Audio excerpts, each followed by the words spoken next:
What's your question? Yeah. So it's regarding a tweet, yeah? I saw a couple of tweets that you made, and I felt like I had to address it. Because last time when we met, we had briefly a conversation about... race realism. Yes. Yeah. And I felt like it was just starting, but you were very tired that day, so you had to leave. The fried chicken tweet? Yeah, I want to talk about that. Yeah. I want to talk. I saw a stream between you and Destiny, and you were talking about how you. So there seems to be belief that African American culture predominantly consists of negative things. Negative things. Don't you agree? I don't agree. Wait, is he in the frame? Where's? Have you been to America? I've never been to America. So you never met African Americans in America? No, I haven't. But I've met African Americans, yeah, and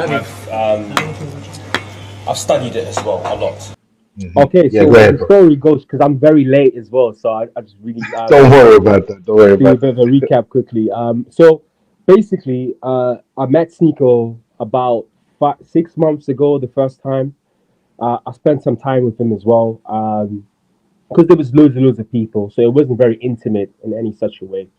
But we broke fast together, and he was very, welcome. Well, I wouldn't say welcoming, but he was very like open, and when I was just kind of a tag along really, and then there was a conversation on the table, and I started to join, and whenever I would join and give my 2 cents to it, he'd be very appreciative afterwards. He would come to me and be like, thank you for today.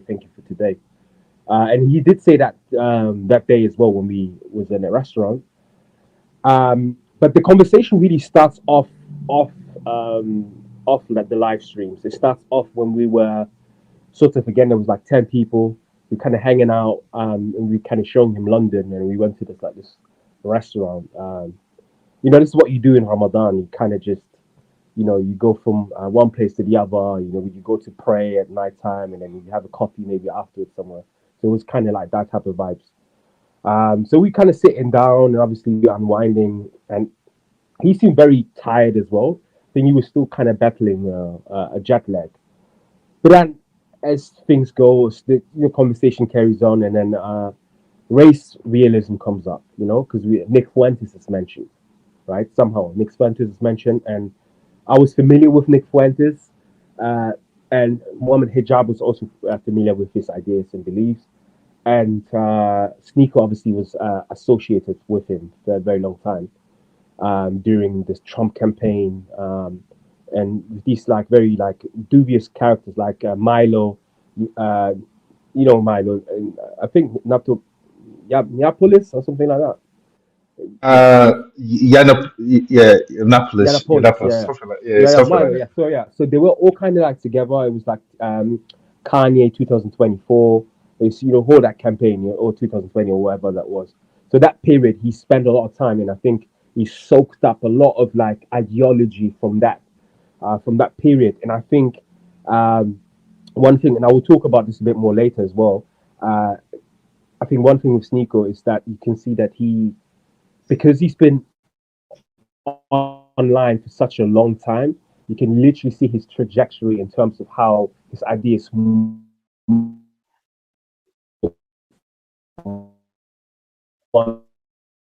to the other, and sometimes we talk about it, and obviously we challenged. As I was mainly sort of the guy who was really talking about it, because like Shane Reynolds was saying in an interview with Sneako, that other people aren't as bothered as I would as a black man, as an African man. I would obviously naturally be more bothered, even though he was more so talking about African Americans, because I don't know, and I'm sure you're aware of it, there's currently this debate happening in America between FBAs, Foundation of Black Americans, and immigrants who've moved into the Americas later. So there's a divide that is happening there. So I think Sneako perhaps was a bit... I think he didn't expect me to come back, because I think his experience being with people like Myron and Walter from Fresh and Fit podcast, they have really strange views that are kind of like tinted by like the political landscape that we're experiencing right now in America, and they're really kind of playing with these like ideas and talking points, if you like. And I think that Sneako didn't expect me to kind of like push back on him, so I pushed back. He was very tired, and he's like, "Well, you guys need to talk to Dick Fuentes. You have to debate him. You should talk to him. I don't really, he kind of washed his hands off. He left, and that was the last time I saw him. That time, anyway. So then, obviously, before I came in, I saw you guys were talking about the memes that he was sharing. These are the memes that I saw as well online, and that's what prompted me to be like, because someone told me that he would be here, and I was like, because I put this in a group chat, right? In a group chat. I mean, I was like, yo, this is bang out of order. Like the Sneako guy, he's just like, he's not stopping. We had a conversation previously. And he's just continuing like these tirades and these like tropes about black people. And then so the person in the group chat was like, "Hey, he's in town actually. I think you should go and talk to him." I was like, cool. That's what I'm gonna do." I had no intention to meet him whatsoever. He's a Muslim, fair enough, but I'm not like hell bound of being like best friends with him or such. He's a brother, and in Islam he has like he has rights over me and I have rights over him. And if we happen to be friends down the line, like have a companionship, then so be it. But I'm not like hell bound, And the reason why I'm saying this is because with these social media influences, it is very difficult sometimes to discern how they calculate the room and how they say certain things. Do they actually believe in those things, or do they say them to polarize the conversation? That's why. And I feel like sometimes, because I have loads of people who are kind of like in that Daud space, brothers that I know personally, gauging the individuals that kind of come into those close circles. It's like the bread and butter that kind of protects them. So that's why I mentioned this beforehand. But yeah, so we're there and we're having a conversation, and I say to him, "Hey," and I feel like it kind of confirms, and this is the last thing I'll say, and then you can come back with questions. Yeah, and kind of confirms my suspicions of like, vibes don't lie. Like literally, vibes are very, very real, because when I met him, the way he looked at me and the way I looked at him, he knew that I think based upon the last conversation we had about race realism, this brother here is going to address me. He is going to address me. And he confirms this because at the Shane Reynolds interview, he says there was this black guy, which, by the way, I want to talk about that, the phraseology about that as well, or put emphasis on that. But there was this black guy, and he said to me, "Oh, that's this tacky question I want to ask you." I knew exactly what he wanted of me. So from that, I knew, like, from the moment he saw me, when I saw him, he knew that I would like press him on that, or like at least challenge his views on that. Yeah. Because people can disagree. This happened yesterday, where I was doing a stream with a bunch of Muslim scholars and sheikhs, and there was a black guy, friends of Muhammad Ajab, and he was there. And he said, "I want to ask you a tacky question." I knew exactly what he was going to say immediately. I knew he was going to, because I tweeted a picture of a black guy's brain being with fried chicken and two Jews, like cooking the fried chicken. And the fried chicken. I knew he was going to ask him about that. And he's like, "I want to ask you about that tweet." I'm like, "What? What's wrong with it?" So Hassan and I, off the cam, we talked over WhatsApp, and Hassan was actually helping me. He was sending me loads of videos of like, one video he sent me was so shocking. I will be talking about this a bit more in great length about Muslim Lantern. I don't know if you know that the YouTube. Yeah. So it's him, Muslim Lantern, Muhammad Hijab, and they're all kind of sitting at a table, and you can tell that Sneako's been serious about his question, and the question he's asking is it allowed from an Islamic standpoint of view to use the N-word, right? Ooh, yes. Yeah. It's like it's a major sin in Islam, right? For them, this is equivalent to what we call a major sin in Islam. For a person to say this about another person, this is like you've done That's a major sin? No, I'm saying this is how the West looks at it. Okay. This is what I'm saying. In Islam, you could say the N-word, right? Yeah, look. I was about to say it, but it's Ramadan. I don't want to. So I will be talking about this in great length in my reaction video to my obviously my perspective, because you know what, at first I was a bit unsure. You know, I mean, I don't know if you have that, brother Octavia. Octavia, yeah. When you have an idea about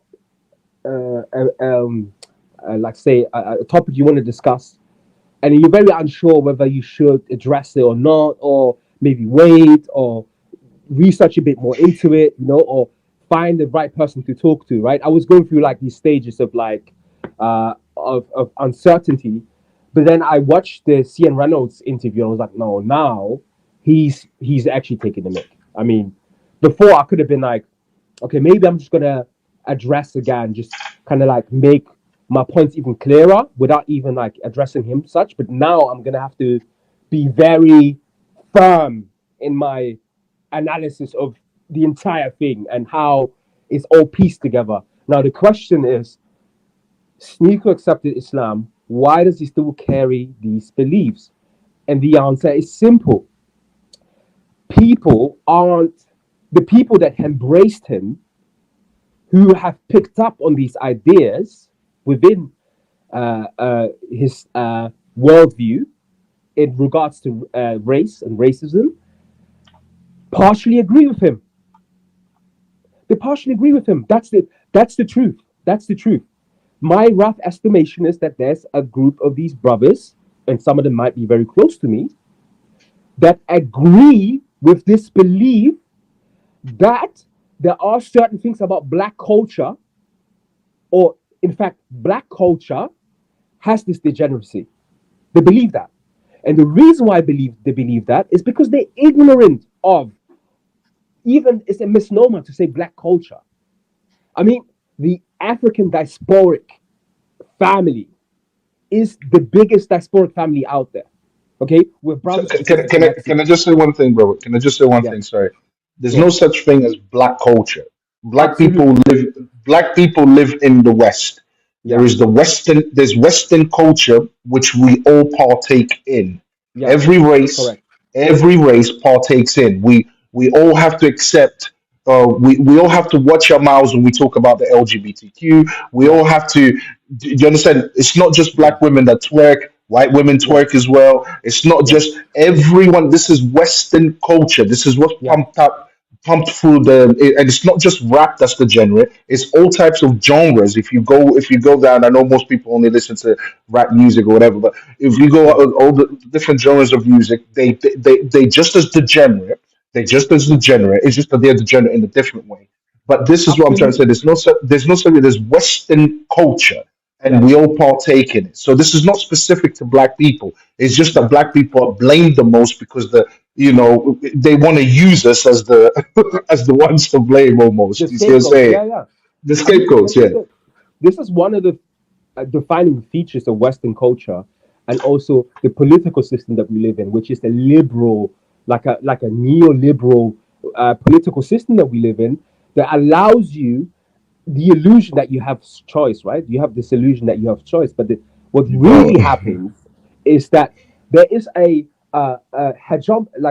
hegemonic idea of what is acceptable, and you can partake in some of the big things, and some of them you have to abstain. And like you were saying, some you can't really comment and say what you really want to say.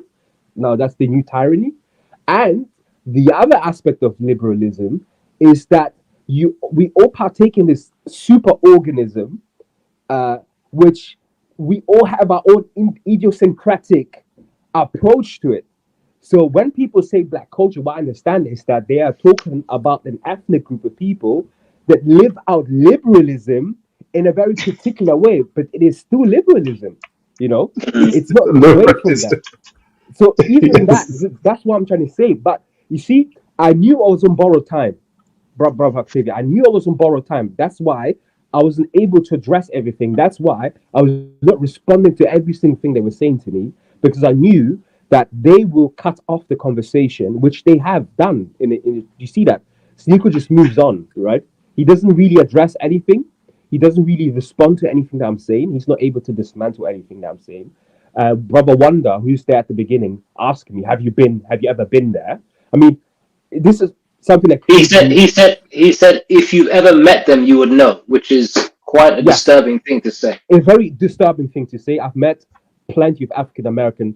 These are my cousins. Okay, I'm not gonna fall into these what's it called, these placeholders that people are placing on me. I'm very sure who I am. I'm Congolese. I'm your neighbor. Okay, from Kinshasa, right? I've been to Luanda, right? I've some parts, right? I'm very proud African, and I'm not saying this to with any pride or anything, but I'm saying this because I live in a world, some parts of the world, where just the presence of my being, the pigmentation, how stupid it is, the pigmentation of my skin causes offense. And I'm happy to be the way God, the God of the universe, the God of Moses, the God of Abraham, the God of the children of Israel. I am happy that He created me this way. I have no qualms with that. So when I speak about African Americans in their defense, not because they can't speak for themselves, because they're extremely intelligent people, amongst the most intelligent group in North America. We've seen what Tariq Nasheed did. He mopped the floor with Myron. Yeah. Myron wasn't able to say anything to him, and he really showed him that all these far right things. And also, I want to really talk about Myron a bit, about these there's this space, Twitter space, that got leaked of these white supremacists in Australia, who were basically, they waited for Myron to leave the space, and they were just hammering the guy. They were saying, never trust the N word. He's just pandering towards us. Like, how embarrassing that is. How embarrassing that is. I mean, that's the state of things. But the answer, I'm sorry, and I really want to stick to it because I don't want to prolong, because that's 4 more people here speaking. But so the answer really is simply is that he hasn't got that pushback. Hence why, when I am the only one on that table pushing back, and then Mohammed Hijab joining me later, it feels very uncomfortable. I don't know if you can look at the stream. Some people leave the table. It's a very uncomfortable conversation. So guys, I'm not driving anymore. So first of all, I didn't say welcome to the brother. Sorry about that. I was driving, so I couldn't I was focusing on the road. But first of all, welcome, bro. Thank you very much for joining us. Yeah, thank you. First of all, what I wanted to do, I just wanted to go back a bit and talk about, because first of all, we did speak about what you did in confronting Sneako. First thing I said was I commended you for doing it. Full transparency, I thought you could have gone a little bit tougher on him, if I'm honest. Absolutely, you're right. Yeah, I thought you could go a bit tougher, but I mean, I've said it to the guys, and I did say the guy did well, but I would expect a bit more of a tougher. But to be honest, that's hindsight, when you're in the moment sometimes. Absolutely. And then I'm reflected on the fact that, as you've just said there, you weren't getting back up, and that really stuck with me. And I could see how you would feel a bit, you had to kind of tread carefully, because you were in the midst of people that were, because I look back at the video and they conveniently started talking to each other and eating. Yeah. And I thought, when I went back, I thought, okay, this is by design. This isn't a case of them suddenly losing interest. It's a touchy subject, and they're like, well, let the black guy deal with it on his own. And that literally, when I thought back to myself, I thought, you know what, that really says a lot. And that's something I'm afraid that some of the Muslim brothers out there that have got platforms, this needs to be addressed. You got Mohammed. Absolutely.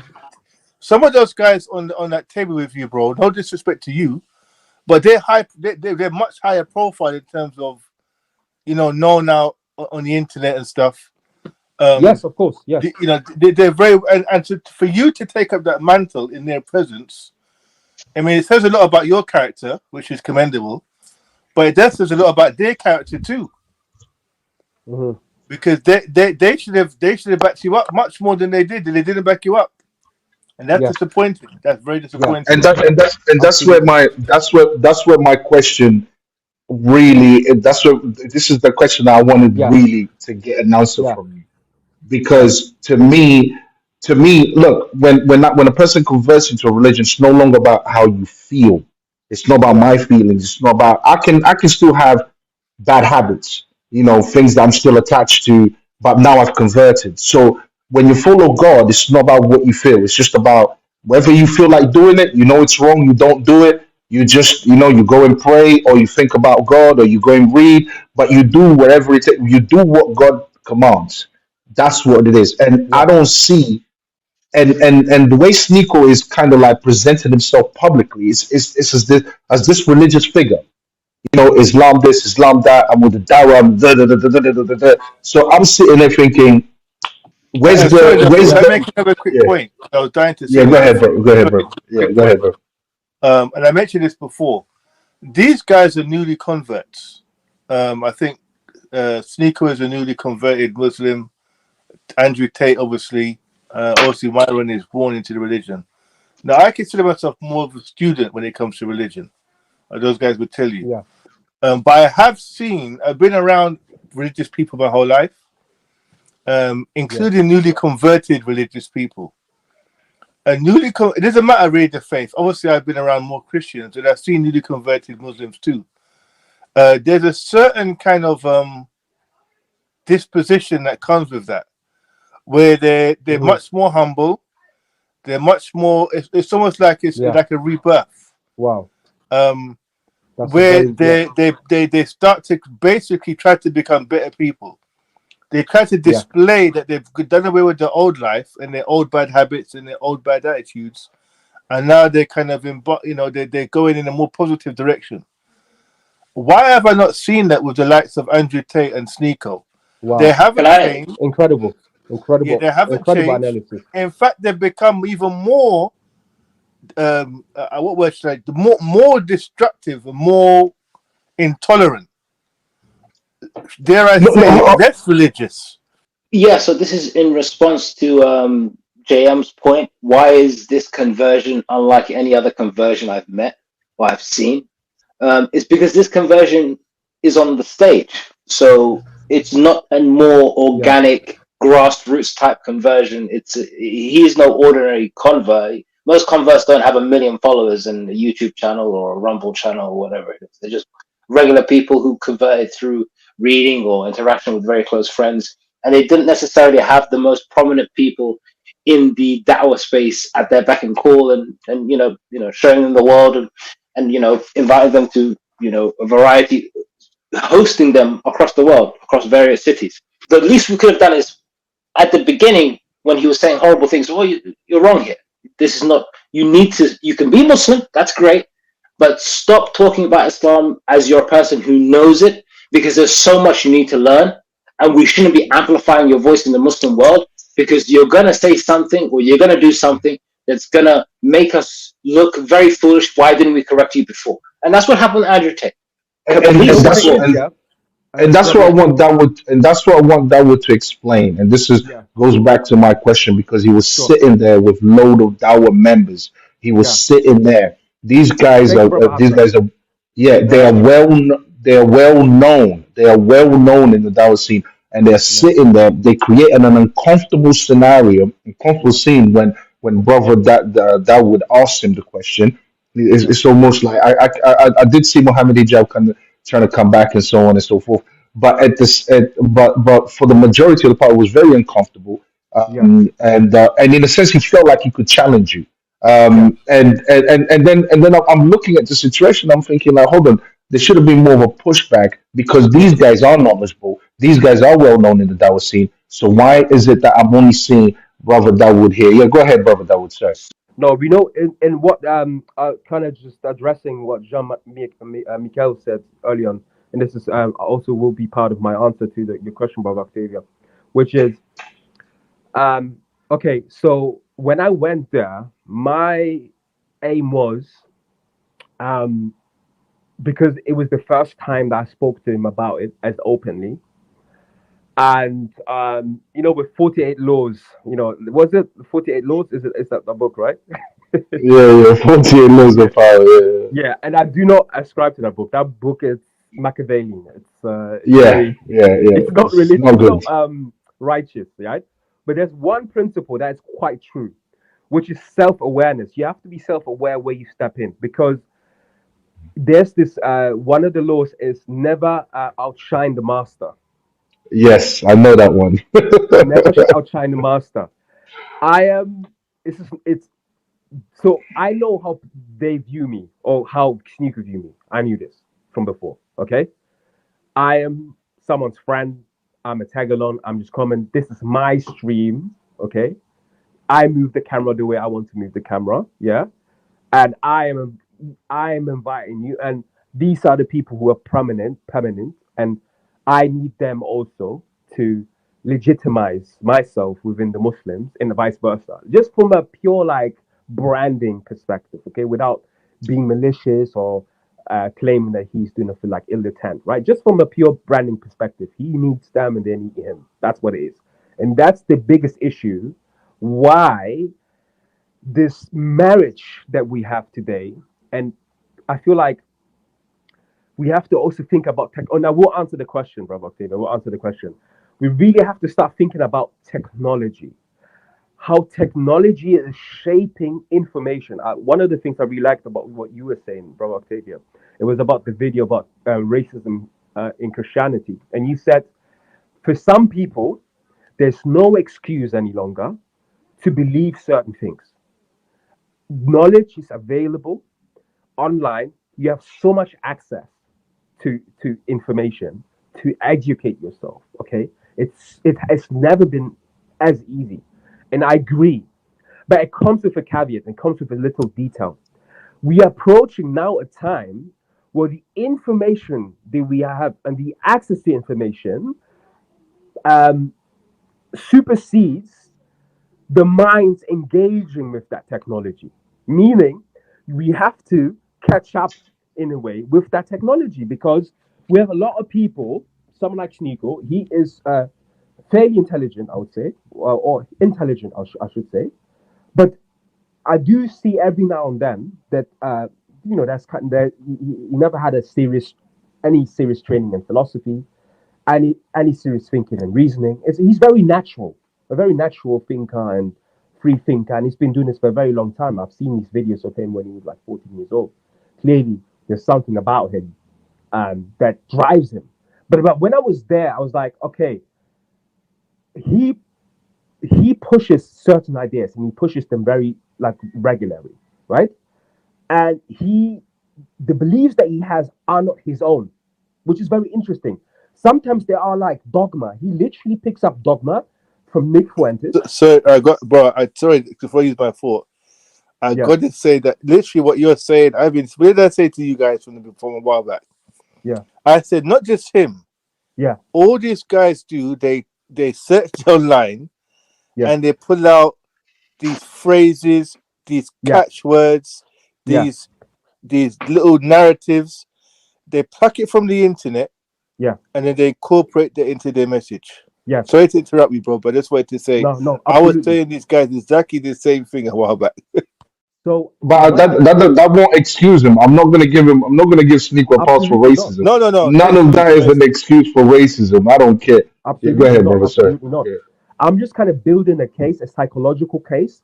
And this is what I was trying to do with Sneako. And the reason why I do this with people, when I talk to people about building a psychological case, is because then you can view the perspective from the closest, most objective way you possibly can, because we are all kind of like stuck into this subjectivity, right? We all look at the world from our own like perspective. But the reason why I like to build a psychological case is then because I can then dismantle beliefs and why he believes what he believes, right? When I know that Sneako, half of the stuff that he like repeats like a parrot, and this is not to again to belittle him, but that's literally what happened verbatim. He repeats talking points that I've heard other people say before. He picks up dogma and he's very, very quick in picking up dogma. He learns it and then he fires it. The best example of that, and Shane Reynolds, she picks up, a very intelligent woman, by the way.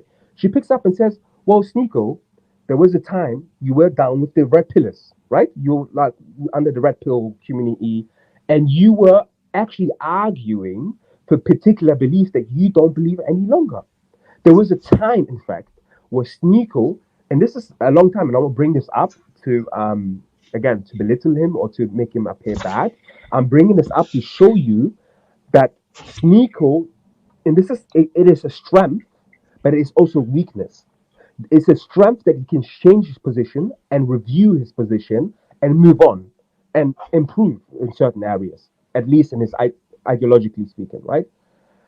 The weakness is that if you don't have your own beliefs, you will continuously follow other people. You will never have your own beliefs. And this is what gave me the green light to lay down every single thing that I know that he believed in. Everything I brought up, he did not deny. Anything I brought up about Myron, he did not deny. The fact that Myron believes that ADVV, as in like African American vernacular, is rubbish and it's idiotic and all of these things that they say out of ignorance. I was able to present the case for that. He then, you know what Sneako did, and this is the ultimate answer also to your question. When I challenged him or when I approached him, when I spoke to him, what he did was he did not say anything. He was listening to me, and at the points where he felt like, well, but we agree. Yeah, we do agree that there are some aspects of a particular culture that are detrimental like every other culture. But then he goes back to me, says like, well, what is it exactly then, that you disagree with me? I said, what I disagree with you is that you're generalizing African American culture. Now, we saw people leaving the table. We saw people being very, very quiet because they prefer talking about theological things. That to me are the easiest things that you can talk about some abstract ideas about who God is. At the end of the day, and this is not even controversial, I think that's the most honest opinion, we will never know until we meet the Lord. We will not know until we meet God. And we meet Allah. We will not know. All of us, we are kind of in the same boat. And that's what should keep us humble, right? That's why I do not like the discourse between Muslims and Christians. I come from a Christian background. And I mentioned this on the stream as well. And I commanded Sneako. I said, Sneako, I think what you're doing is good, building bridges. Because in the Quran, and this is something that people, and this goes back to what Brother Hassan was saying, I feel like Christians and Muslims, we are kind of in the same boat. The things that I've diagnosed with the Christians, and which is kind of changing as of late, is that the Christian, in the West at least, okay, I can't generalize. And then also, I can't speak for every single person, but what I can see, I can speak of general trends that Christianity obviously underwent shock waves after shock waves, which precedes us 200 years ago. Okay, what we experiencing today with Christianity didn't start 50 years ago. It started with people like Nietzsche, and it started with the German idealists who were dismantling this religion, the Enlightenment period was dismantling this religion, thinking they would have something better, thinking they would have anything better, and now they're realizing, oh shoot, what did we do? Okay, and that has created this like alienation that people had with religion, especially in Christianity. The problem what we have with the Muslims is that we are practicing our religion, but because we are focusing again on the wrong things, and the reason why we are focusing on the wrong thing on the anthropological level is because of this disfranchisement that is happening when these immigrants moved, and then the quality of immigrants that moved to the UK as well were like very simpleton people from like a lot of the Muslim countries. Okay, I think there's like a Iraqi, there's like a prominent Iraqi and Egyptian like intellectual class that moved to the UK in the 70s.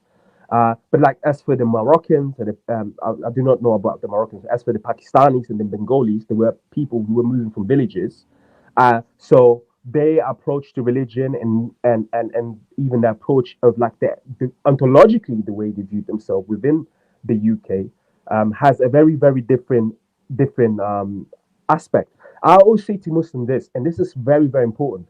Muslims, you're part of the fabric of the UK. You belong here. Treat this place like your home. The moment you do that, certain views you have about non-Muslims, views you have about Christians would change, and you wouldn't fall into these placeholders, these tropes that the media is creating to create decision between society, right? When you do that and you disassociate yourself from being from the UK, right? And you're like, well, I'm not really from here, or this is Darul Kufr, this is the land of the Kuffar, or Darul Harb, this is the land of. Like, when you do all of these things, what happens is that you're creating cognitive dissonance. And when you create these things, we have the mumbo jumbo that we have today. We have Muslims that sometimes decide to be from here, and then when they're criticized, they don't feel, they feel like they're not from here. And this is exactly what creates these prevents Muslims from engaging in subjects like racism or anti-blackness. It prevents them from engaging in that because they are taking on these tribalistic ideas of where their parents are from. Because there's a very beautiful example I can illustrate. Andrew Tate and his brother Tristan were on a live, and both of them used racial slurs. Okay? Andrew Tate used the N-word with the ER at the end.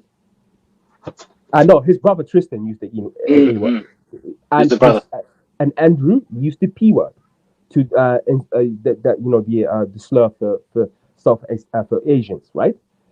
And there was the uproar. AliDawah and everyone else, there was the uproar. They made a video about the racism, right? With Andrew Tate. Tristan's slurs were not even discussed. No one mentioned it, all right? It wasn't even a discussion. And this shows you this idea of like group thinking and this idea of like new formations of immigration, because we also have to think about the waves of immigration within the UK, okay? And this, again, I'm explaining all of this. Why are these people not involved? Because you know what? I believe that Asians in the 70s and the 60s would have spoken up against Sneako. They would have challenged him, because we have evidence of this, where we have Asian activists in Tower Hamlet, right? Because it's very horrible over there. Now, loads of them, that's loads of murders that took place by skinheads, right? Asians from Tower Hamlets, I have images, if I had them, I will show you, of Asian holding a placket and saying, I am pro-black, or I love being black, black power. They were holding these plackets because black was a political term that was propagated. And this is what I was saying to Sneako. I said, Sneako, you have to be very careful. You're talking about African-American culture. African-American culture are the forefathers of this activism that everyone benefited from the Italian mafia, the Jewish mafia, the indigenous. Everyone benefited from the sweat and tears of the black activists. They were the proto-activists in America from the time of memorial, right? As in the beginning of the foundation, the founding fathers, right? African Americans were always involved. They were the leaders of that movement. And that movement inspired Asian activists in the 60s and the 70s to take placards to protest and identify as black, because what the media was doing back then was, it was black and white. There was no differentiation. That changes with the influx of immigration that happens in the 80s and 90s. All of a sudden, people who come later come into the UK that is now a bit more tolerant of immigrants, not knowing that people of African Caribbean heritage were dying on the streets, fighting for those people to come later and have a relatively safe life, okay? All of that is not taught. There's no connection between the two. And this is one of the things that we will face with political movements, that they're really bad. And other than the bigger ones, like communist and like liberalism, the smaller ones, they're very bad in inheriting political ideas and history, just peeling history onto the next generation. All that history got lost. You find this stuff in the archives. This is why you have people who are sitting next to me who when it comes to Palestine or when it comes to any other contemporary issues, they feel more inclined to talk about this because in their worldview, it's just more aligned, and it just aligns more with their worldview. You know, they see the black struggle as a separate struggle. As these are the images I'm talking about. They see the black struggle or the struggle of the Caribbeans and the Africans as separate. And you know who?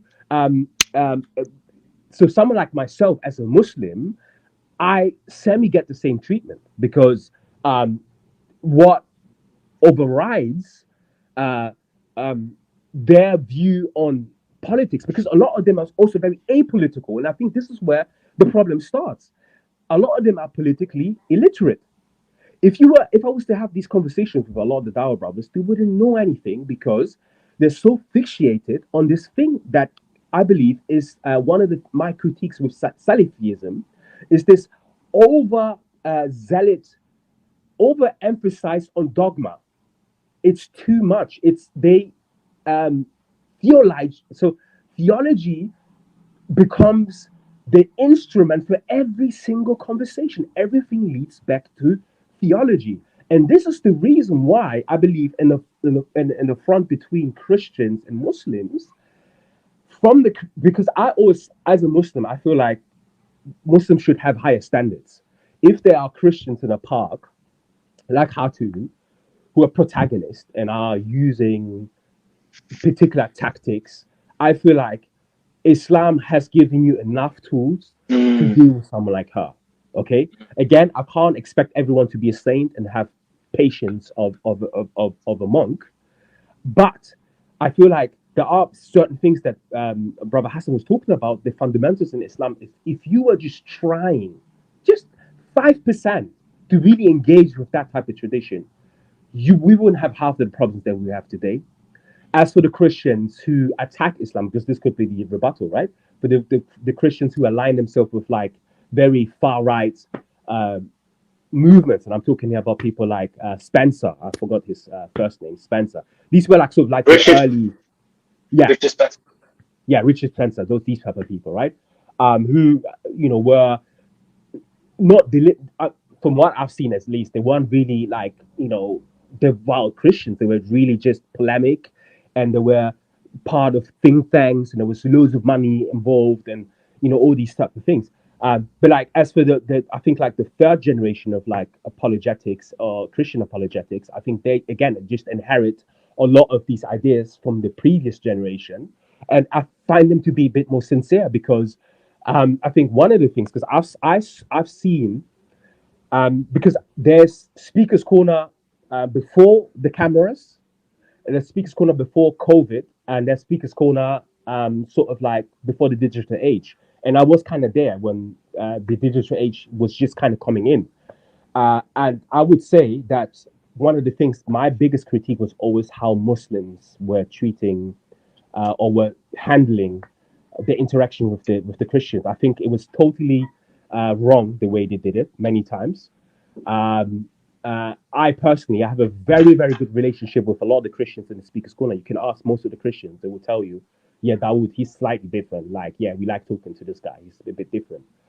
And the reason why is because, again, I feel like I'm following the religion of Islam by understanding that this is a theology, right? It's a 3-part series that one kind of depends on the other. And this is not even controversial to say, right? Like Christianity is a previous religion that comes, and there are reasons why the Prophet Muhammad sallallahu alaihi wasallam tells us to be very nuanced when it comes to addressing Christianity, as opposed to take this polemic view that was part of the conversation at that table as well that day when I believe Muhammad Hijab made the statement about Andrew Tate being better than Jesus Christ in the gospel. I vehemently disagree with this categorization of the gospels and Jesus Christ within the gospels. I spent time reading the gospel, and what I found, and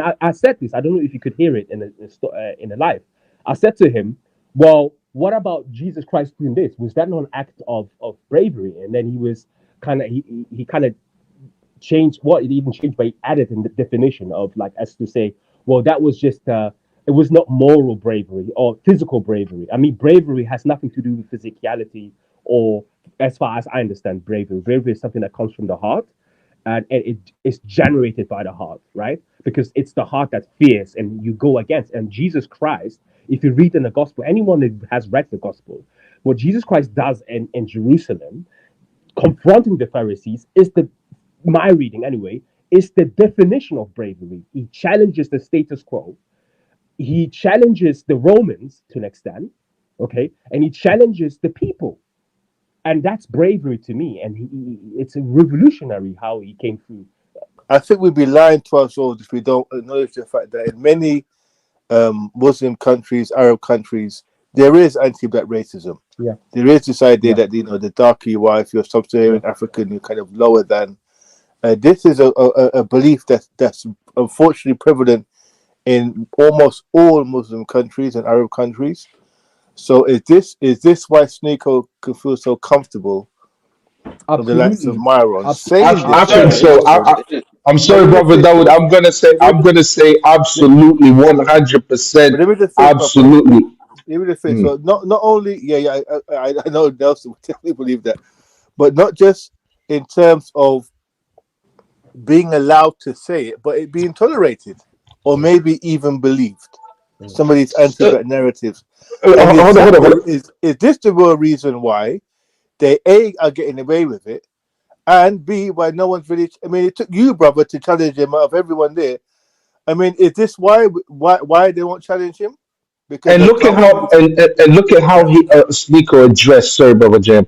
And look at how Sneako addressed the way he addressed this. Trust me, nuances. You know, you pick up on little things. You know, the attitudes of people. You it tells you a lot of information. And the way he addressed that black guy, there was a black guy there.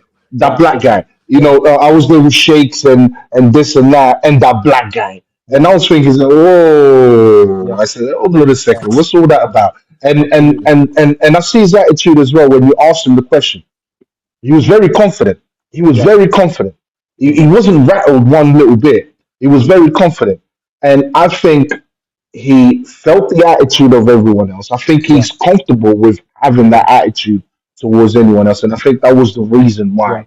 That was the reason why. It did, to me, he didn't speak to you in a respectful manner. And this is not me saying, I'm not saying things so that you are against Sneako or that you have bad ill towards Sneako. As a Christian, I would never advocate for that. We are all sinners. But I did see his attitude towards you, even when talking to you, was absolutely and completely different. Completely different. You know what it is? And I really want you guys to, like, not you guys, but for anyone who wants to watch it, like, when you watch it, just watch the entire interaction.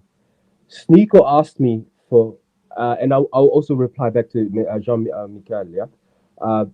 Sneako asked me about.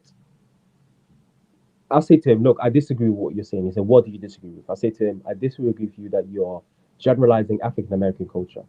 And he says, what? You don't believe African American culture predominantly is degenerate? I said, yes, absolutely. And he looked at me with disbelief, right? And I said, like, I can give you examples why it isn't and why it hasn't been from the time memorial to now. That you see there's ongoing traditions amongst the African Americans that have been prevalent from when they came off the boats till today, right? I gave him not one example, I gave him 4 examples. So I was lecturing the guy because Sneako, you best believe, Sneako's the type of guy, or anyone on that table, if they disagree with something, they will challenge you then and there. They did not challenge me. He did not challenge me at all. Oh, he's like you to do research. There's plenty. And when I say plenty of like papers on this, on like how ABV, African American vernacular, is actually a complex dialect. Okay, with structure, logical structure, and it's actually more efficient sometimes than standard American English. In conveying, right?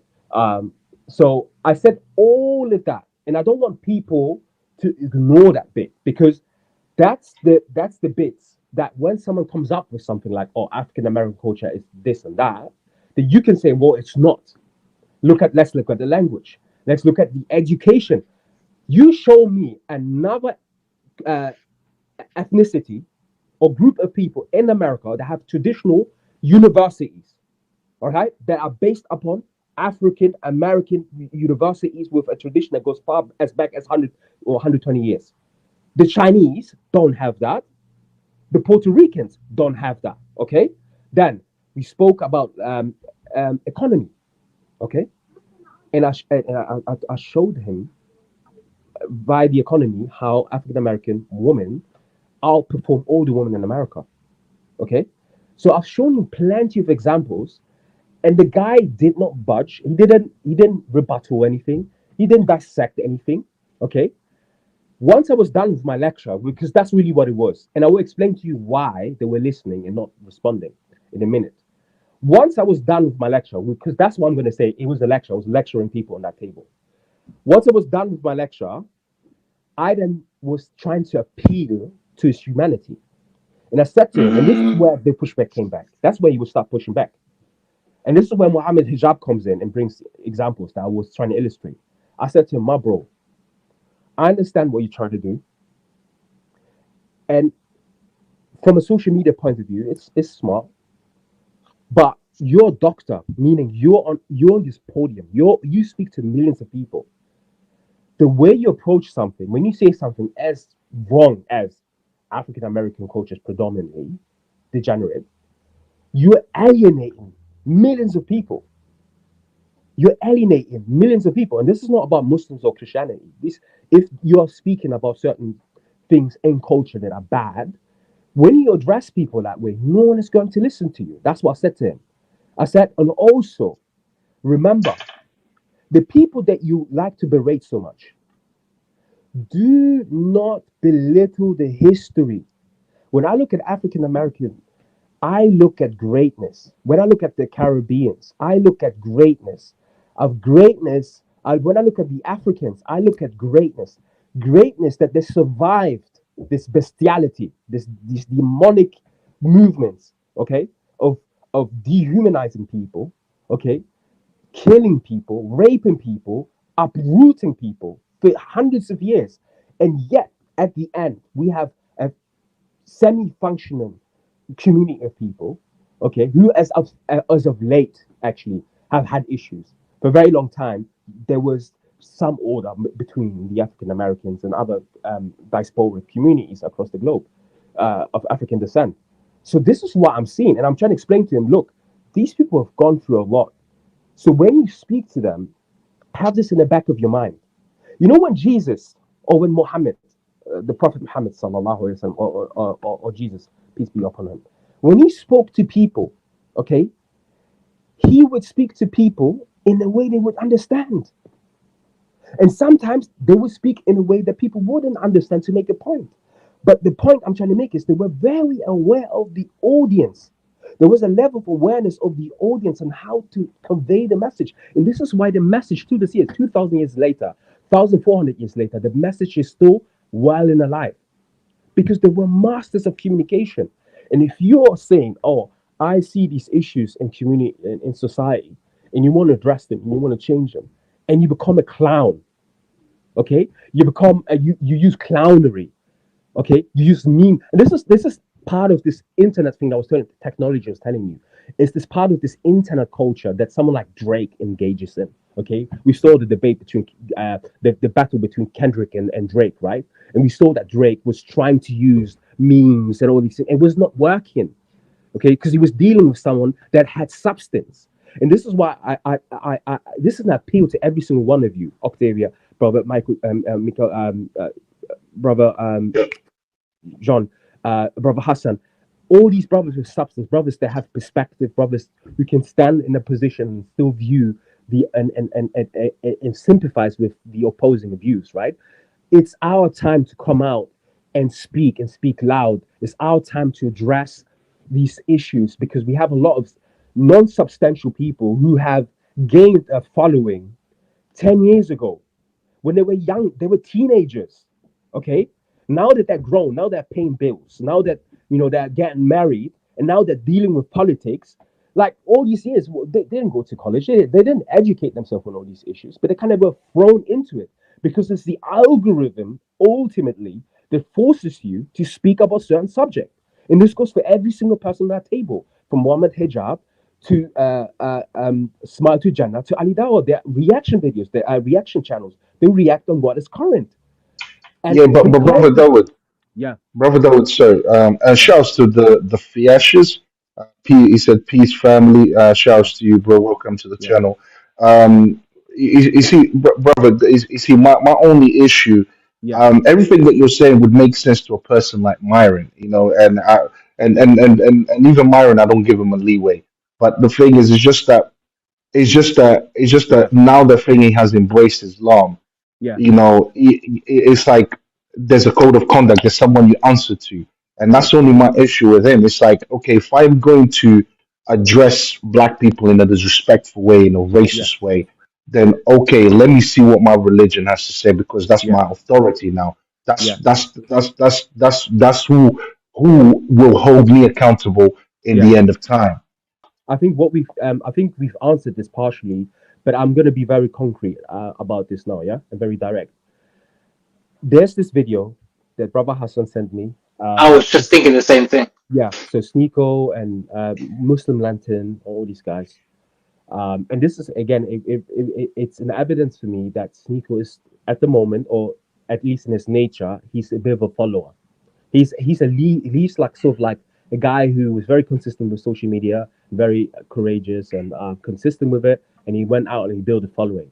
But like at least from what I can see, the way he's been over the time, I don't think he has like any ideas of his own, to be honest. There's this clip. Sneako sits with Muslim Lantern. Muhammad Hijab is there, and he asks a question. He says, "Hey, are we allowed to use the N word? Is there anything wrong in Islam to use the N word?" Again, sometimes when people talk about like body language and behavioral studies, you can see sometimes people when they laugh because it's very uncomfortable, and you can see again the moment this conversation comes up, Muslim Lantern is stuttering and is very careful on how he addresses things, and at the end he gets it wrong anyway.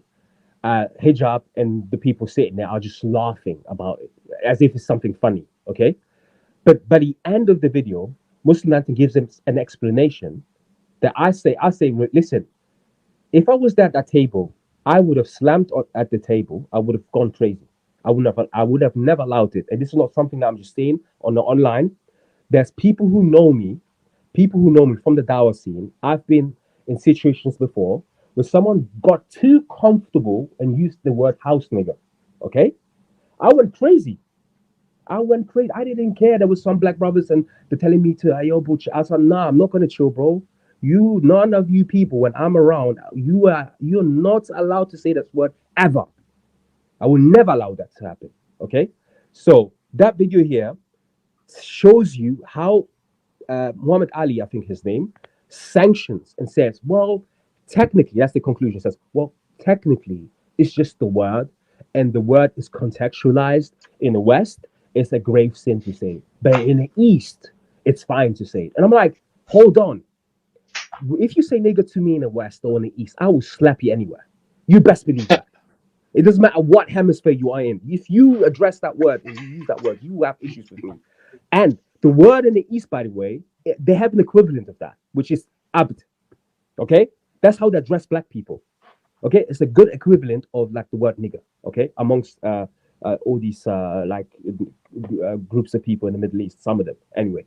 So Sneako was literally he was searching for the license to kill, and he got the license. And guess what happens, brother Octavia? And the Rayan channels, that girl, right? In that interview, she says, and you can see again, it's very uncomfortable. She is very uncomfortable. She keeps saying to him, Sneako, I've told you before, please stop using this word, right? And you see him, and you said he's very confident.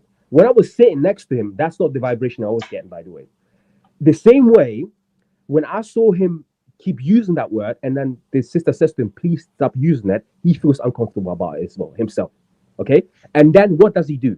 He justifies it. And how does he justify it? And that's why I lost my balls. He says, well, in Islam. When he said that I lost my balls, he said, well, in Islam. And where did he get his idea from? That in Islam it's okay and it's technically just the word. The brother over there that is holding a cup, which we're about to watch, he will give him the license to use that word, or more than ever, to use a euphemism around it, and create a situation where Sneako, I believe, from that day on was like, okay, since that is just the word, I'm just going to use it because Islamically, technically speaking, there's nothing wrong with it. So yeah, just to refute this, because I remember seeing this clip and thinking this is just nonsense. You're really just opening the window to hell, and you don't even realize it because you're going to cause so many issues. So to refute the point that you can use the N word or derogatory term to describe anyone, there are various hadiths to go against this. One, the hadith describing what the definition of backbiting is it's to refer to somebody in a way that they dislike, whether they're there or not. That's described as backbiting, so it's a sin. Now, Brother Daud can correct me on this.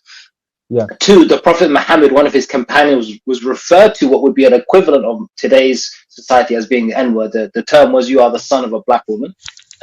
When the Prophet Muhammad found out about this, when somebody referred to one of his companions in a derogatory way in reference to their African heritage, he said, "Do not refer to him that way in a derogatory way, because I am the son of a black woman." And hopefully, I'll put the context, the evidence for that hadith in the comments to the end of this of this live. So do not ever use that in a derogatory way. So you have the Prophet Muhammad himself pointing out that you do not use racial terms. You do not use racial terms against people. And if you do it to them, you're essentially doing it to him. So that's evidence number Brother two. Hassan, in fact, there's another narration, same narration, where it says, the Prophet rebuked Abu Dar Jafari. He rebuked him and said, I still see ignorance within you. I still see Jahili in you. Yes. And he said, and then the companion went up to the brother, and he prostrated. He put his head on the ground, and he said, "Put your foot on top of my head." I'll have to again give the evidence for this as a sign of humility. And then the brother forgave him and said, "It's fine, to move on." So it was considered something not casual, not something you would be having strawberries and cakes and coffees and creams and entertaining yourself with, and considering a light. You would say, no, this is an inappropriate way to speak to people like this. Which goes to my second point. Again, this is the root of the problem. We're picking and choosing our battles and losing both. Right? You do not choose what is appropriate, what is not appropriate. You refer to the Quran and the Sunnah. It's there. There is a heritage. It is not yours. It is. You do not say, well, the Zionists and they're taking over this company and blah blah blah blah blah. The victory does not come from. I said it again. The victory does not come from you. It comes from Allah and His it comes from Allah, and through the example of His Messenger, you will find glory and success. So you will not be so embarrassed and humiliated in the way we were by Andrew Tate, somebody who's caused so much harm as far as the image of Muslims globally, when people were in the Dawah community promoting him and saying, "Look, he's a Muslim. He's the most Google man on earth." Sorry, Brother Hassan, just quickly, also, I just wanted to say, because obviously this, Brother Octavia and also Brother Michael John, I think we can have this conversation another time about and I'm just putting it out there so that we can address it next time. Anti-blackness within Islamic tradition, as in scholarly tradition. There is this anti-blackness that has two origins. One which predates the pre-modern era, and then the one that comes in with like colonialism and white supremacy, which is very interesting to look at, and why these certain ideas linger around, and like the socio-political reasons why anti-blackness becomes prevalent at a very particular time, more so the 8th century around the Sanju revolt. We have loads and loads of material around that and how that happens. But yeah, Brother Hassan. Could I just add a bit of a slightly different and some nuances onto what we're hearing now? Because I'm afraid that's what we've seen with the Mohammed hijabs and the Sneakos. They know very well that having Sneako around brings eyes onto them and that's the vanity there.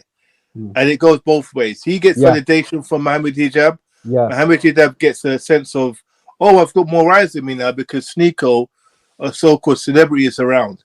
And that's another reason why they won't check him as well. And why they won't check Andrew Tate. If Andrew Tate came to London, Muhammad Ijab would immediately be jumping up and down. How can I get him on my channel? How can I have another dinner with this guy? He would love it.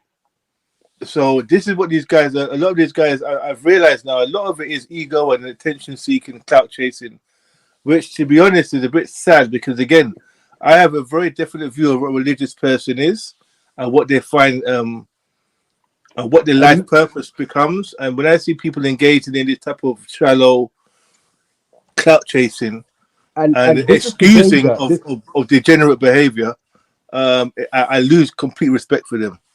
And this is the danger. This is the danger of like fame and the danger of luxuria, right? This is the danger. And I remember like last time when I was a hijab, and Ali as well. I spoke to them about this. I said to them, guys, I was chilling with you guys for like 2 days, and it was too much. Like the fact that people just come up to you guys all the time, the fact that people come with money, the fact that people like, you want to pay for something, nah, it's all in the house, or I pay for this, or like, just like, to me it was very unusual to like, because I was with the brothers before, and I could literally see that materially things have changed in their life. And I said to them, I was like, oh man, and I was making a joke out of this, yeah. And then Hijab was laughing. I was like, yo, Hijab, you've been corrupted, man. you've been corrupted by the worldly life, you know. And in a more serious setting, I did address Ali as well before, and I said this to him. I said to him, hey, bro, when I was with you guys, that's one of the things I've noticed. And he acknowledged and said, hey, it's important that you say that, you know. And I think maybe, I don't know if he was reflecting on it, but he said, look, because of this, I have this and this to hold me back and hold me down.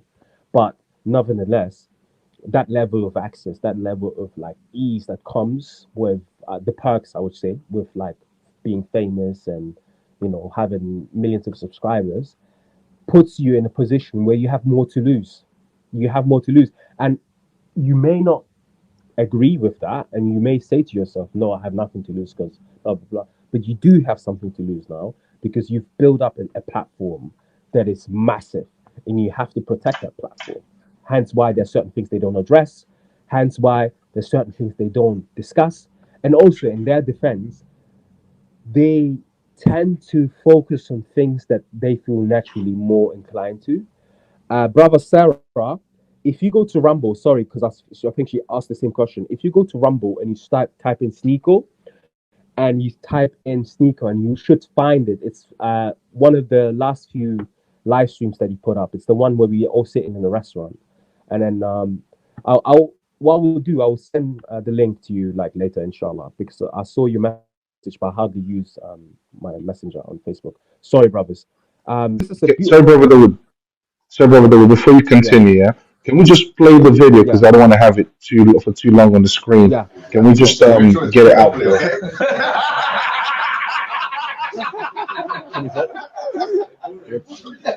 Yeah, he has.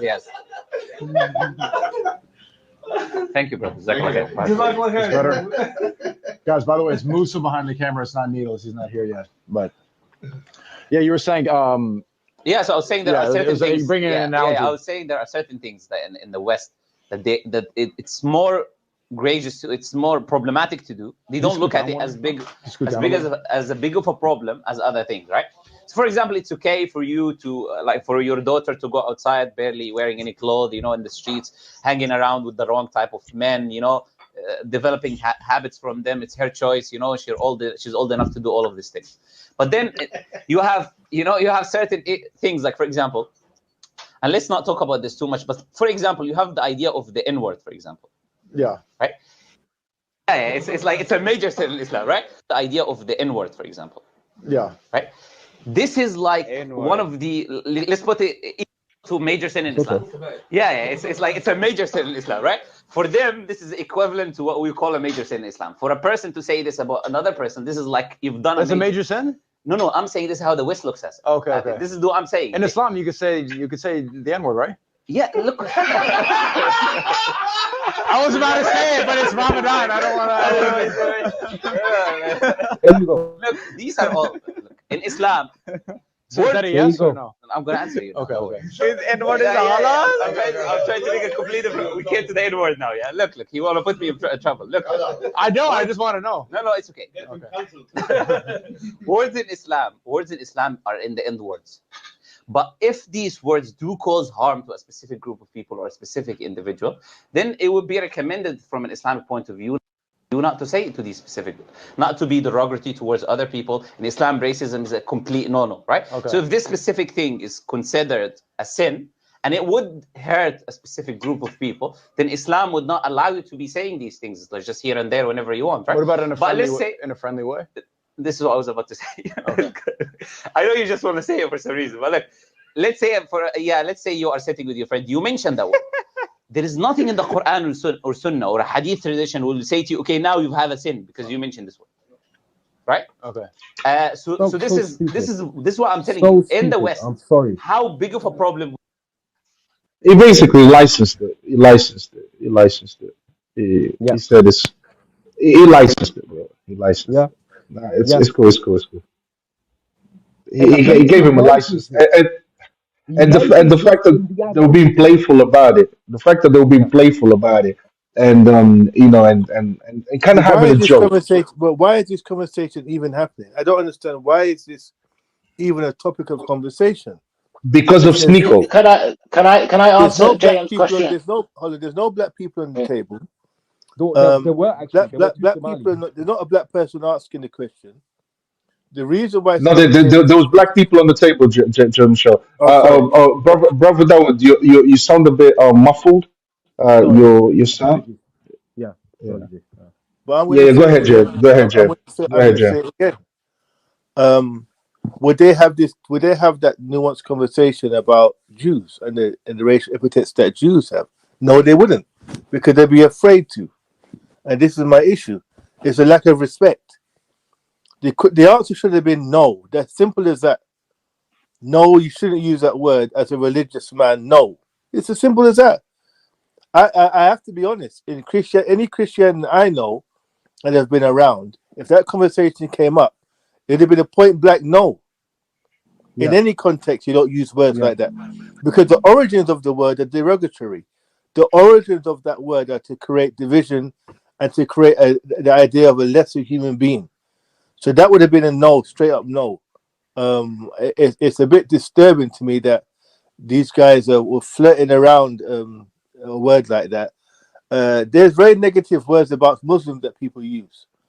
I'm sure they'll be much more clearer if those words were brought up in terms of should be you using them or not. And those words would also be wrong. If there's derogatory terms against the Muslims, it would also be a sin. In a religion, it would also be a sin. All Muslim Lantern had to say is, don't do it. It's sinful. Don't do it. But when he said, but does the Quran and he brought up the Quran and the Hadith, and that's when I don't mind people misbehaving and people doing bad things or wrong things. I'm okay with that. None of us are perfect. Okay.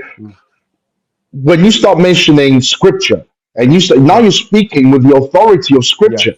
It's like now you got to be very, very careful where you go from there, because what he basically said, well, the Quran and the Hadith, if you just say the word by itself, it doesn't really have. And it's like, bro, and another thing as well, he noticed that Sneako really wanted to use the word. He even said, "Look at this guy; he just wants to use the word." And it's like, bro, but you mentioned in the scriptures, you're literally giving this guy a green light. You're saying, "Cool, use it, bro." Like, Can I just say two things?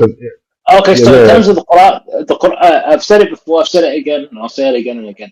The Quran and the Sunnah go into immense detail. You could spend the rest of your life perfecting your character and using the Quran and the Sunnah as a resource, and you would still have another lifetime's worth of studying to go through.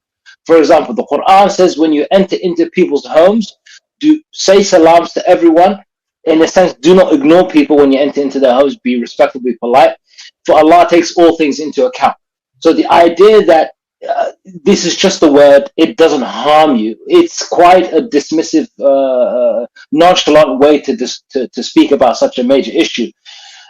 So to defend the Sunnah and the Quran, not that they need defending, but unfortunately they've been somewhat misrepresented here.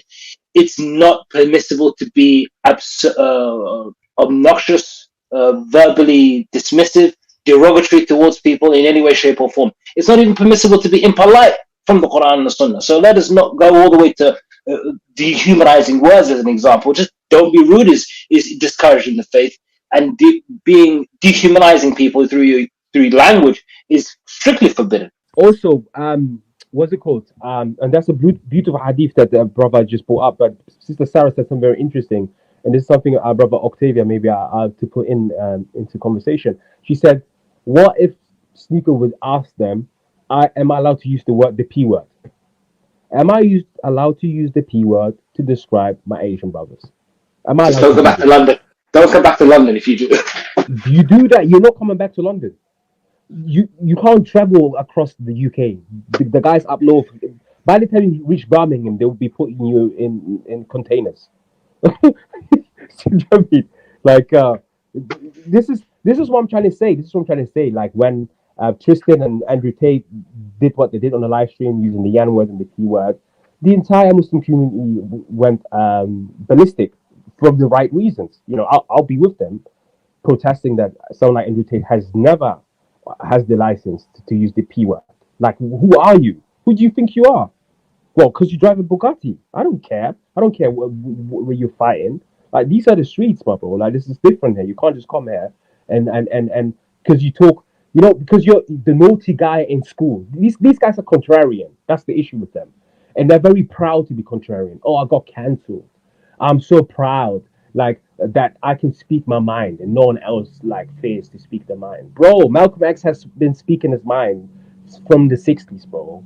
Like anything that you guys are doing, nothing is new. It's not new. This idea, even like when Sneako gets up and goes like, well, we need to speak about the African Caribbean community in the UK. My bro, you've been here for the second time in your life, or whenever you used, bro, like have some decorum, man. Like, what do you know about Caribbean culture?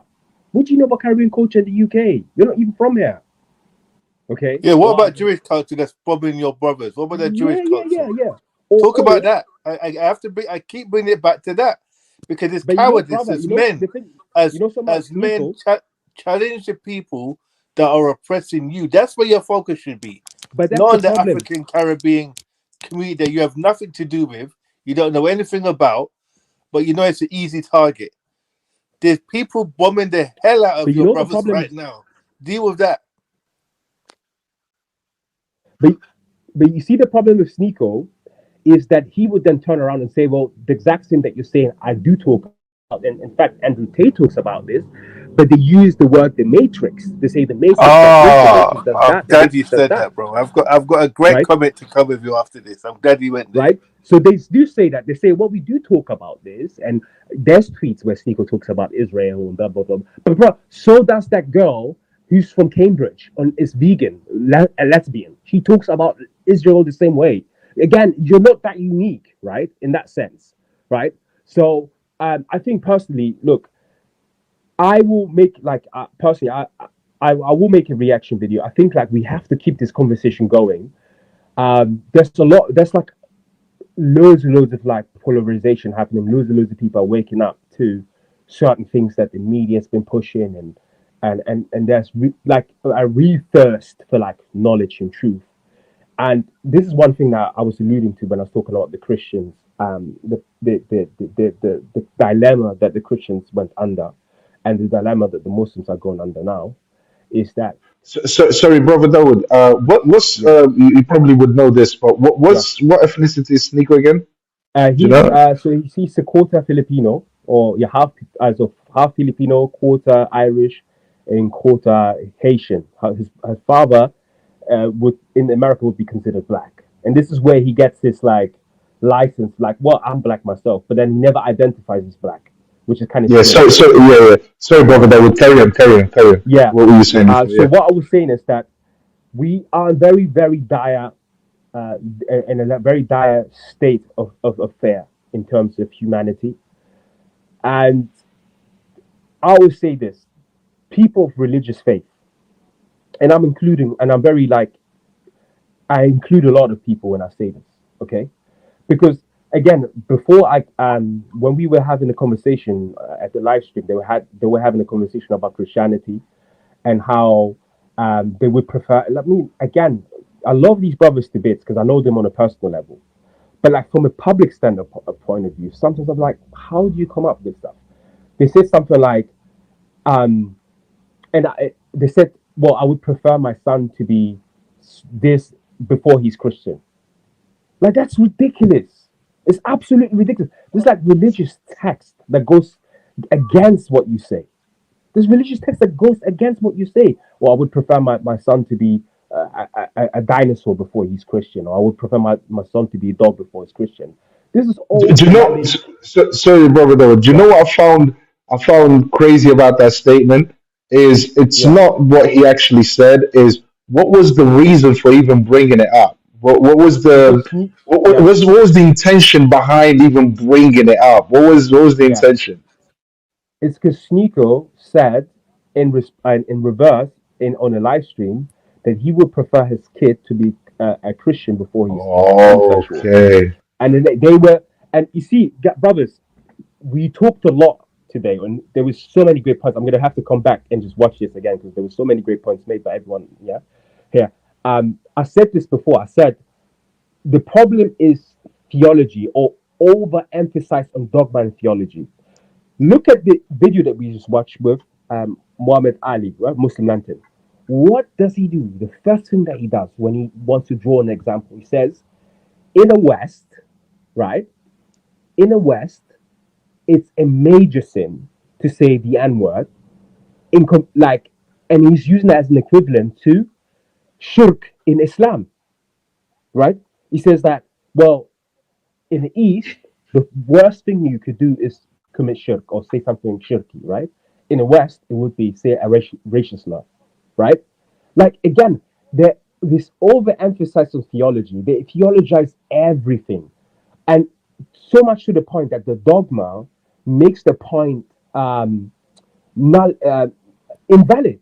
So they come up with like these like monstrous, like almost idiotic, and I'm not referring to them, but I'm saying if you follow through with this dogma and you're very dogmatic every single time that you have to be on dogma, and you don't infuse self-thinking, and this is one of the reasons why I have my criticism with like how some of the brothers behave. But like one thing I would say I love so much is that Muhammad Hijab is a free thinker, and as a free thinker, you will come up with ideas that are sometimes just not strong enough or not well thought out, right? Like the idea of comparing Andrew Tate and Jesus Christ from the gospel, peace be upon him. He was trying it. He was literally trying to push an idea, and he was challenging his own idea. He put his idea to scrutiny, basically, right? So I appreciate that. But then the side effect of that is that you will be. Well, that was blasphemy what he did. Let's just keep it real, because if anyone else came out here and tried to say that Andrew Tate is like, I don't know, flipping Michael Jackson, or is that the Prophet Muhammad, people would go crazy with that type of statement. Of course, absolutely. So what he did there was blasphemy. I don't think it was free thinking. It was just a complete insult to Christians. It's what he did there. What I mean by, and I disagreed with him then and there. I'm saying free thinking in the sense that he's more open to entertain certain ideas and think about them. Whether they're correct or blasphemous, that's a separate conversation. I'm just saying that every single time these brothers speak, they speak with this dogmatic understanding of like what religion is, and therefore they come up with these like crazy examples they use. Like, for example, the equivalent to racism in the Muslim world in the East is shirk. So if I did compare the Prophet Muhammad to Michael Jackson, is that blasphemy? Of course, it's blasphemy. It's blasphemy. Okay. So then you can't tell anything. You're not sure if comparing Jesus Christ to Tate is blasphemy. It's the same thing. No, but I didn't disagree that it wasn't blasphemous or it wasn't offensive. I'm not. To me, that's just if that statement towards Muhammad is blasphemy, then we can't say that same one towards Jesus Christ, who of course Christians believe. Yeah, it's both blasphemy. Yeah. Yeah, it's absolutely, it's improper to use those comparison, and it's indecent and it's dangerous. You know, of if someone of his caliber to use an example, and it's really poorly thought out as well. If you want to hear my critique, it's a very poor thought out idea that he was presenting there. No, I 100% agree. I don't know. Yeah. I don't know why you did it. I don't. And the thing is, we can only stipulate. We don't know the reasons. We don't know the guy. We don't. I know. I never spoken to the guy before, so I don't know what his motivations were. So someone of his caliber and someone who has debated loads of people, and he's known. He's known. He's been on Piers Morgan and so on. For him to say that, it's like it's almost a stain on his own reputation because I don't see scholars even ever even going there with that. I'm not calling him a scholar. I'm not calling him a scholar. I'm not calling him anything of that nature. I thought you're not insulting me because Andrew Tate is someone who sold women for money. It's someone who's done abhorrent things, and you're talking about Jesus Christ, a historic. Even if you're not a religious person, a historical figure who has literally changed the world. You're trying to compare Andrew Tate to that. I think he mentions it. I think it's mentioned because I was sitting next to them, so I heard the prior conversation that they had. So basically, I think he was basically making an argument for Andrew Tate's bravery and like his battle that he took against the so-called feminists and sort of bringing back masculinity to an extent.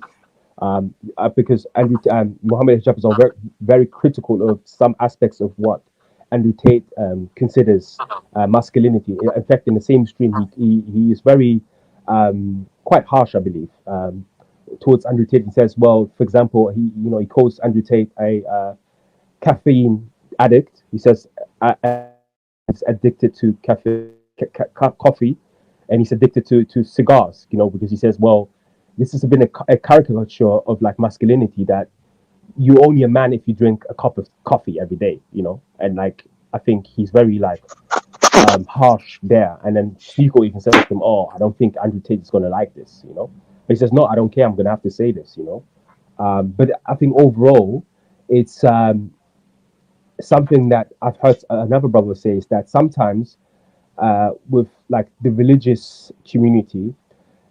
That is active online, they are basically engaged in various of like issues.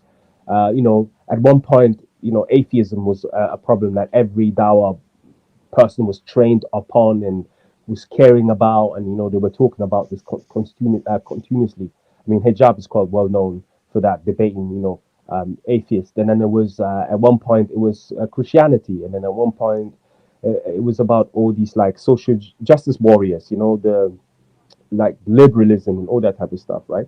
Again, and this is it is that's what I said with technology. Everything that we see here is driven by the algorithm, meaning essentially, if someone controls the algorithm, someone is controlling the zeitgeist almost. It's impossible to control the zeitgeist entirely, but you can influence what people care about and what people talk about on social media, right? And this is the problem when you have YouTube channels that are based upon reacting on things. Sometimes is that you are constantly at the behest of the current conversation. So whatever comes up, you have to comment on it, which sometimes leads you to thin because you can't comment possibly on every single thing, but yet a lot of the brothers do comment on a lot of things, and sometimes they don't comment on other things because they're just spread too thin. So someone like Hijab, who looks at someone like Tate, he views them from a perspective of, I was combating liberalism and I was combating feminism. This is where this triunion, and I'm using this word for lack of a better term, between someone like Daniel Haikikachu, who was sort of like a trailblazer in this like sphere that we see today. He was one of the first people who were online. And Daniel Haikikachu, for those who are watching, is the guy that Hassan brought up earlier on, who was talking or insulting a Hindu on Twitter. He was a trailblazer, or one of the first people who came online talking or attacking feminism and pushing back on feminism, on liberalism. At the same time, you had someone like AliDawah, who was doing it more from like a societal perspective, and then you had someone like Hijab, who's doing it on the intellectual level, right? So this is how these people kind of like were, lined up together and were sort of like polemic in that regard, and that changes with time. It keeps changing. Then it's race, then it's politics, right? But like one thing that I just wanted to say, when it comes to politics, if you they hardly have anything to say about politics. And this is because they're apolitical. And this is, I believe, an influence that comes from the Salafi movement, a quietist movement that isn't involved in politics due to the fact that the way the methodology is built is to protect the regime in whatever country they're in. So in Saudi Arabia was built upon three pillars. The pillars were the religious class, the family, the Saud family, the royal family, and petrol. These were the three pillars that Saudi Arabia was built upon. And because of this triunion, the way Islam is practiced and the way Islam is understood is designed in a way where like a political approach isn't warranted or welcomed. Okay, and then they have all these religious texts to do that. And again, I'm mentioning all of these things for everyone to understand why certain things happen the way they happen. There is a reason why certain things happen. And we've been asking these questions. Why is there racism? Or why is there racism being propagated? Because some of the people agree with these racist views, because certain people just don't have a dog in this fight, so they don't care about this, right? And sometimes it's a lack of courage, and I think we've established this today, that there's just the lack of courage on some people's part. But I think what we can do, I mean, what's the solution to this? All right, the solution to this is to really appeal to the righteousness that I believe people of the book, or the Muslims, and I'm here speaking to the Muslims in particular, right? Because this is my community. I'm trying to appeal for them to, reach and aim for the higher form of existence, which leads back to God, and that's what Tawheed is all about. Tawheed is not just a mere abstract theory to talk about God in a way that you couldn't possibly understand anyway. Like the main factor that makes Tawhid so interesting is that you direct yourself towards God and you run towards God, and everything that you do is towards God.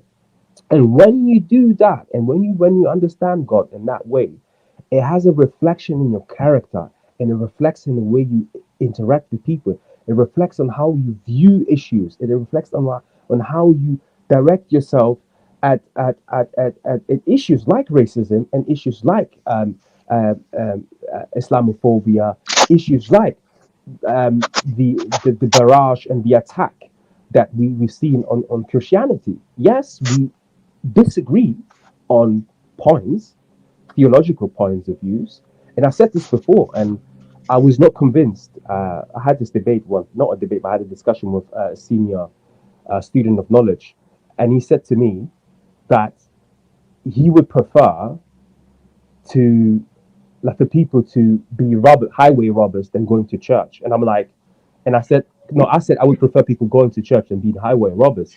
And he explained to me, well, that's wrong, because those people worship a false god, and highway robbers are just highway robbers. But then, Islamically speaking, a highway robber, if you're Muslim and you're a highway robber, you don't even get the burial. You don't even get a burial. You like, this is, you're ostracized if you're a highway robber, right? And they forget the aspect of religion that is based upon a societal manifestation, which means that if you have Christians in a region or in a place that are just worshiping and doing what they do, you are relatively much more safer than living amongst thieves and criminals. I mean, that just screams, it's logical. I mean, it doesn't get. Do you know what I mean? Like how much more clearer does it go? Do you know what I mean? If you're allowed to marry a Christian according to the Quran, okay, if you're allowed to marry a Christian, then you're laying out next to a Christian every night, as a Muslim man.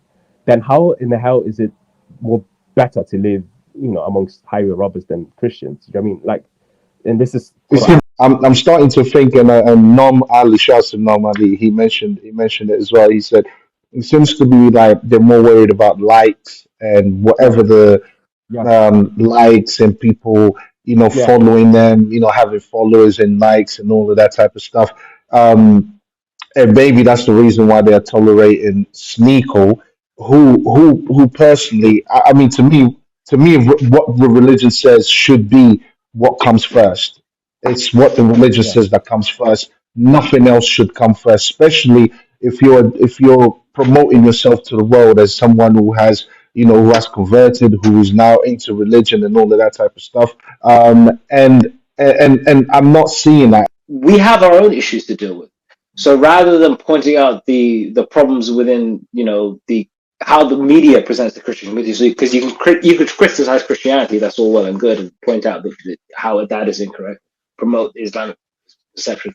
But to point out the Christians, look at these Christians, they tolerate everything, they're weak, they're this, they're that, that. What about us? Yeah. Somebody sits and says, "Can I say the N word?" Oh well, this and that, da da da da da. Well, hold on. What are we doing? We're worried about somebody else, the stain on somebody else's shirt where we're walking around without our trousers on, it's going to embarrass us at some point, It's to give you that graphic image. And you know what? Yeah, brother Hassan. Brother Hassan. There's someone, brother Nomad Ali, mashallah, again. Nomad, we really, today we have a presence of really good people who are joining us. He's someone I've known him for like the last decade or so, and he's one of those brothers, like, you will never see him online, you will never see him in front of the camera saying anything, but he is there day and out, whether it rains, whether the sun is out, he will be out there standing for what he believes in, which is Islam. And I've shared many, many beautiful memories with him, and he mentioned this about his likes and shares, because again, we were present at a time when social media wasn't the thing that it is today, and that it really didn't matter how many views you would get or whatnot, right? So again, I think it's for people, like, and I say this again, you have to repeat sometimes your points for people to really get the message. I think it's time for really a balanced, and I'm very, very astonished, actually, in fact, that I'm having this beautiful conversation with all of you, a very balanced approach that you're all taking.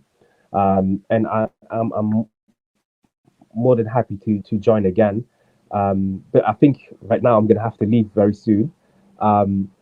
But yeah, it's been such a pleasure, and it really, really has helped me to also, like, unleash a lot of the stuff that I had within me from that conversation. Of course, Sneako has a much more bigger platform than me, so the way he presented me and the way he's like he's mischaracterized as me, caused me a great deal of distress, in terms of just not having the same platform to speak back to him. See, but yeah, so thank you for allowing me to do that on this channel. I really, really appreciate that, and I think that this could be the beginning of something very beautiful on the internet. Where I think so too, brother. Before you leave, brother Dawood, in this podcast, what we do is we give our solutions, because the podcast is called The Solution. So all of us, we give the solution, then we'll end the show. And this has been absolutely amazing as a conversation, and I pray to have you back, brother Dawood. It was absolutely amazing. Okay, so my solution to this, I think it's a solution that I've been thinking about for a very, very long time. We have to allow ourselves to really be honest with ourselves, you know. And for anyone that's watching, if there's anything that you want to say to the next person, okay, is authenticity, being honest with yourself. Now, how do you propagate this on a larger scale? How do you get this into the masses, right? I think it's by having platforms like yours. It's by having people who see what is happening and are courageous enough to come out and address it. Okay. For example, when I said that I would do a reaction video to the stream, AliDawah told me to do it. And he said, if you do it, you'll get loads of views, meaning your message will get across to loads and loads of people, right?